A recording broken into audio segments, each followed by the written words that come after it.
Assalamualaikum warahmatullahi wabarakatuh. Perkenalkan, nama saya Mutiara Salsabila Indonesia dengan NIM 2502010108006 dari program studi manajemen.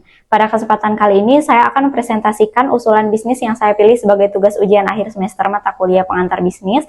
Bisnis yang saya pilih adalah thrift shop, yaitu usaha yang bergerak di bidang penjualan pakaian bekas berkualitas atau yang sering dikenal dengan istilah pre-love. Dalam presentasi ini, saya akan menjelaskan mengenai konsep bisnis, siapa yang menjalankan bisnis, kapan dan di mana bisnis akan dijalankan, alasan memilih bisnis tersebut, serta bagaimana rencana pengelolaan bisnis agar dapat berkembang dan menghasilkan keuntungan. Nah, jadi bisnis yang akan saya jalankan bernama Thrift House. Bisnis ini bergerak di bidang fashion dengan menjual pakaian bekas berkualitas atau pakaian pre-love yang masih layak digunakan.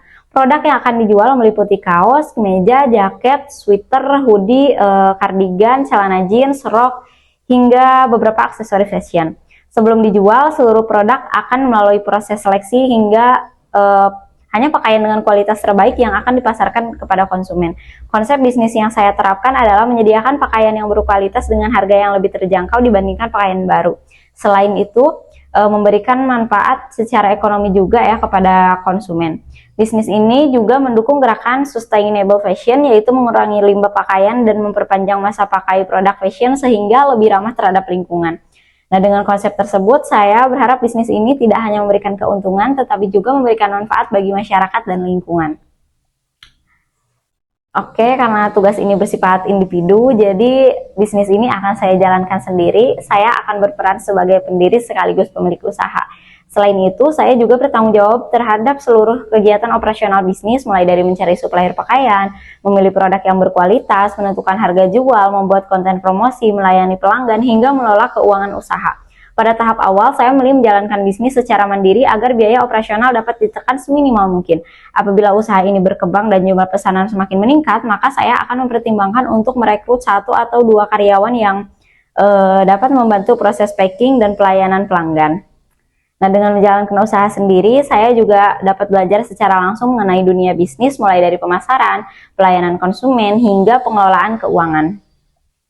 Nah, rencana bisnis ini akan mulai dijalankan pada bulan Januari tahun 2027. Sebelum bisnis resmi dibuka, saya akan melakukan tahap persiapan selama kurang lebih 2 bulan.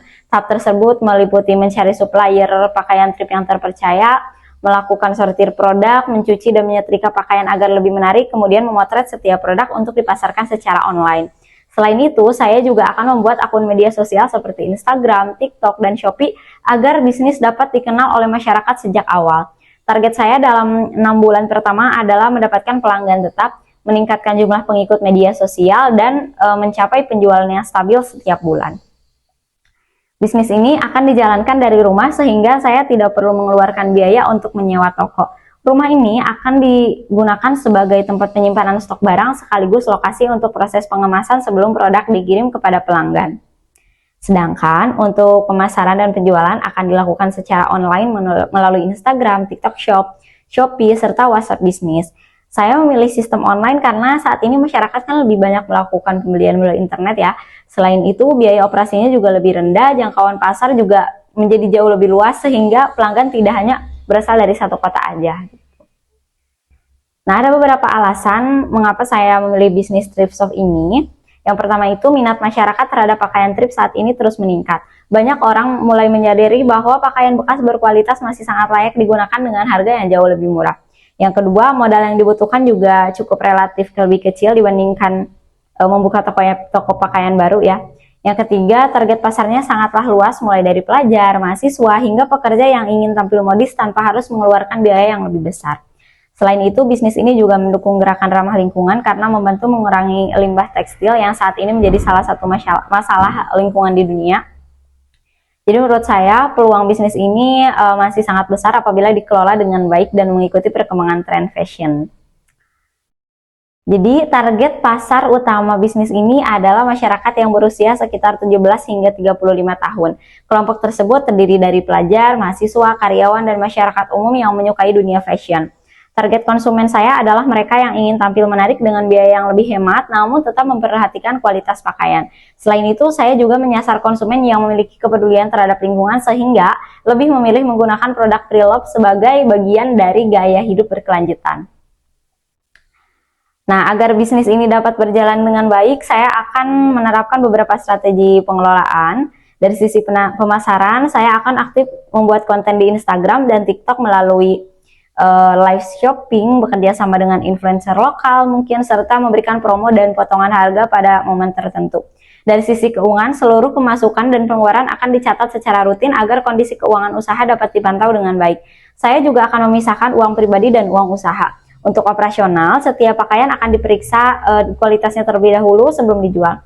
Produk akan dicuci, disetrika, difoto dengan menarik, kemudian dikemas secara rapi sebelum dikirim kepada konsumen. Nah, dengan pelayanan yang baik, saya berharap pelanggan merasa puas sehingga bersedia melakukan pembelian ulang. Nah, jika dianalisis menggunakan metode SWOT, bisnis ini memiliki beberapa kekuatan, yaitu harga yang lebih terjangkau, produk yang unik, serta mengikuti tren fashion yang sedang berkembang. Kelemahannya adalah stok barang tidak selalu tersedia dalam jumlah banyak karena setiap produk itu biasanya hanya memiliki satu ukuran atau satu model. Peluangnya cukup besar karena minat masyarakat ini terus meningkat dan pemasaran secara digital semakin mudah dilakukan. Sedangkan ancaman yang dihadapi adalah semakin banyaknya pesaing yang menjalankan bisnis serupa serta perubahan tren fashion yang sangat cepat.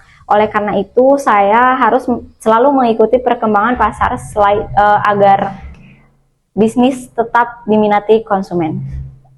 Sebagai penutup, saya menyimpulkan bahwa bisnis ini merupakan salah satu peluang usaha yang cukup menjanjikan. Bisnis ini memiliki modal yang relatif kecil, target pasar yang luas, serta mengikuti tren masyarakat yang semakin menyukai produk fashion dengan harga terjangkau. Dengan menerapkan strategi pemasaran digital, pelayanan yang baik, serta pengelolaan keuangan yang tertata, saya yakin bisnis ini dapat berkembang dan memberikan keuntungan dalam jangka panjang. Demikian presentasi yang dapat saya sampaikan. Terima kasih atas perhatiannya. Mohon maaf apabila masih banyak kesalahan. Wassalamualaikum warahmatullahi wabarakatuh.